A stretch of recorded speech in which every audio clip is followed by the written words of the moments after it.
Bismillahirrahmanirrahim. Assalamualaikum warahmatullahi wabarakatuh. Baik sobat SHC, kita jumpa lagi di dalam permen kita ya, dalam perbincangan menarik. Dalam permen ini saya isi dengan mengulas berita aktual yang saya singkat dalam deskripsi ini mental ya. Jadi dalam mental ini saya akan mengulas berita menarik ya pada kesempatan hari ini. Sebelumnya saya sapu dulu pemirsa dimanapun Anda berada. Semoga tetap dalam lindungan Allah dan sehat walafiat. Amin. Baik sobat, hari ini ada berita menarik ya terkait dengan perkembangan perpolitikan yang ada di negara kita. Di mana saat ini partai politik menyibukkan dirinya untuk bergandeng tangan, untuk membangun kekuatan, untuk berkoalisi antara satu partai dengan partai yang lain. Jadi memang dalam teori yang disebutkan oleh Miriam Budiarjo bahwa multipartai itu bergandeng satu sama lain untuk membangun kekuatan. Meskipun dalam partai tersebut sudah mencukupi di ambang batas, tetapi tidak sampai di situ ya. Kekuatan itu memang harus dibangun dengan relasi, membangun koalisi, membangun komunikasi politik yang cair ya, dimana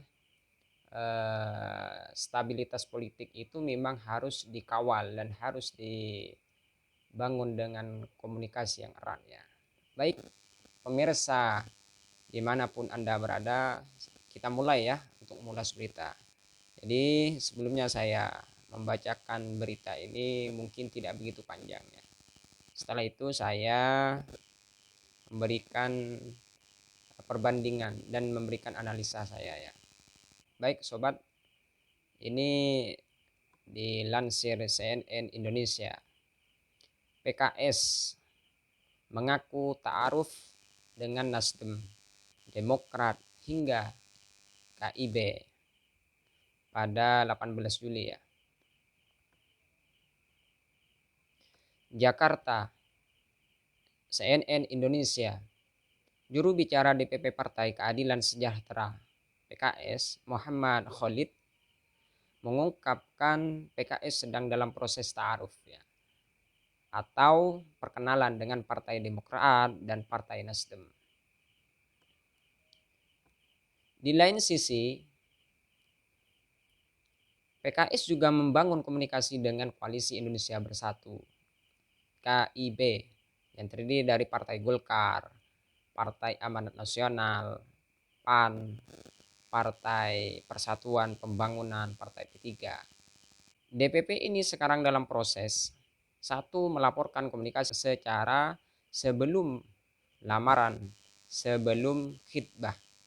Kita ta'aruf dulu sama Andi Malarang sama Demokrat. Kita ta'aruf dulu dengan Surya Paloh, Zulfan Lindang sebelum khitbah, sebelum lamaran.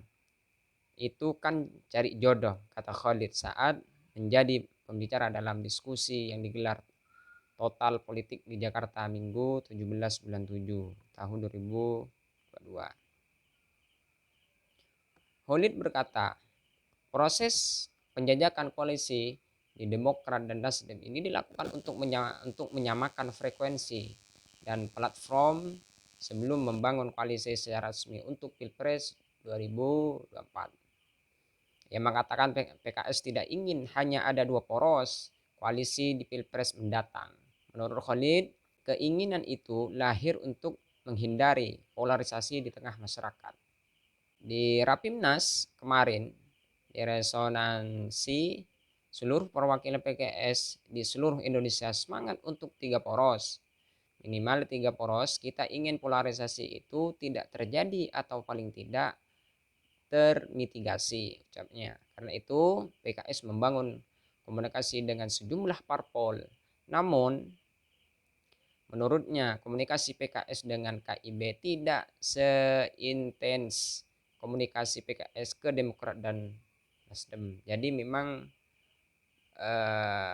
kesulitan ya barangkali, atau tidak seeksis yang dibangun komunikasi dengan Nasdem dan Demokrat ya.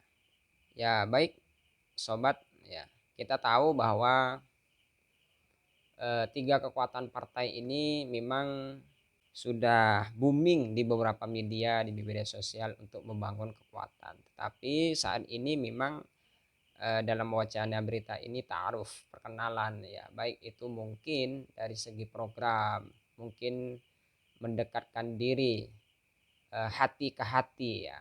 Maka dari itu kalau kita sudah berbicara hati ke hati, tentu ini sangat menarik ya sobat ya, karena kalau sudah berbicara hati ke hati tentu nanti hasilnya insya Allah ini akan memuaskan.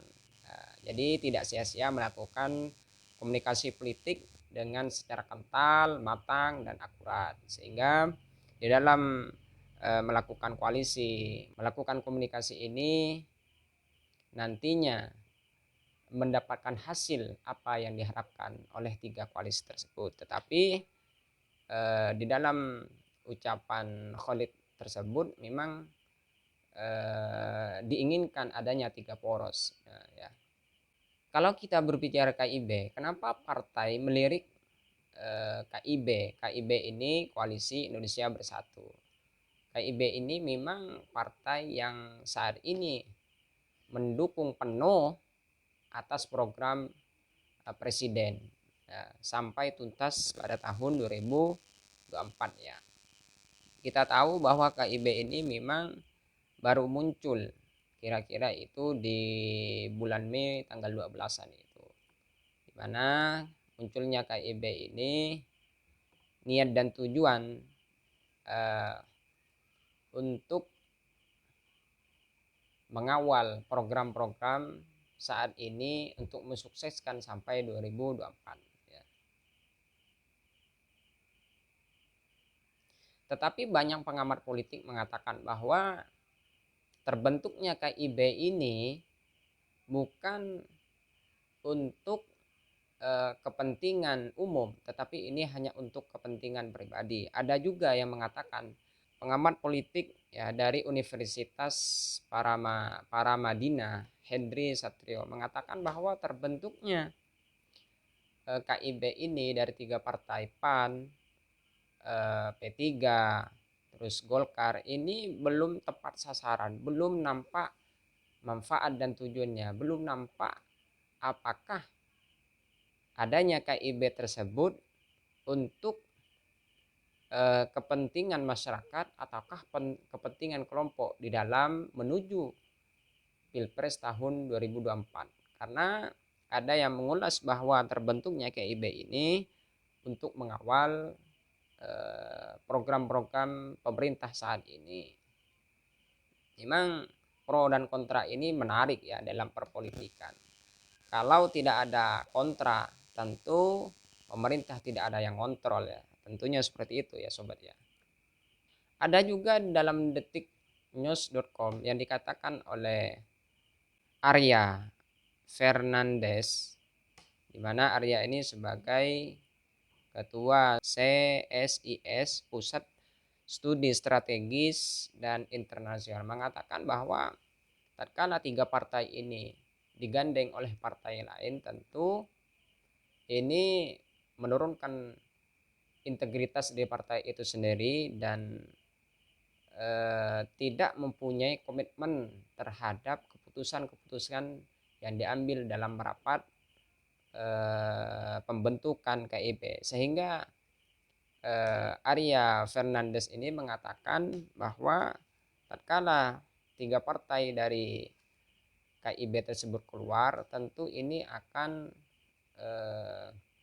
merusak integritas dan komitmen partai itu sendiri ya. Memang kita katakan bahwa di dalam perpolitikan ya, memang dinamika politik itu sering bergeser ya. Jadi kita bisa pungkiri dan kita tidak bisa nafikan bahwa dalam perpolitikan ini teman pun bisa menjadi kawan, kawan pun bisa menjadi teman. Tentu itu sebaliknya, itu sudah relatif dalam perpolitikan. Jadi kita tidak terlalu monoton mengatakan bahwa keluar dari KIP itu tidak mempunyai teman, tidak mempunyai komitmen. Ya tentu itu hak prerogatif masing-masing ya. Tetapi dalam perpolitikan tidak memandang yang namanya tidak memandang yang namanya kehormatan diri sendiri, tidak memandang kehormatan ya lembaga. Mungkin kalau kita sudah dipengaruhi oleh nafsu, pengaruhi oleh lingkungan, tentu tidak memandang hal sedemikian rupa.